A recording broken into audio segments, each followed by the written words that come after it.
الله أكبر الله أكبر لا إله إلا الله الله أكبر الله أكبر ولله الحمد.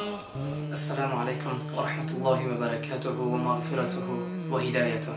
شما و اهل پیوندانتان را با فرارسی عید سعید قربان صمیمانه تبریک و مبارکباد نموده در این روز فرخنده از درگاه خداوند متعال سلامتی ایمان، طلب مغفرت گناهان، هدایت و استواری در دین، سعادتمندی دنیا و آخرت، خانه آبادی و سربلندی، تندرستی و فراخدستی، دسترخوان پرناز و نعمت، برای کار و کامیابی های بی‌نظیر، صلح و وحدت، فیض و برکت و بهترین خوشی های روزگار را آرزو می نمایم.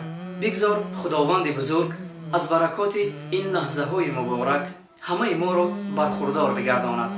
با احترام و با شرافت این روز مقدس پروردگار عاقبت کار ما را به خیر گرداند، محبت و صمیمیت را در میان ما تقویت بخشد، گناهان همه ما را بیامرزد و همه ما را از قطار بهترین ها گرداند. خدا آن ملت را یار بادا که حفظ دین و آیین کار بادا. مبارک عید قربان بر کسی باد که صاحب مذهب و دیندار بادا. بار دیگر عید قربان مبارک. این عید سعید به خاندان هر یک شما فیض و برکت، فتح و نصرت و بخت و سعادت را ارزانی نماید.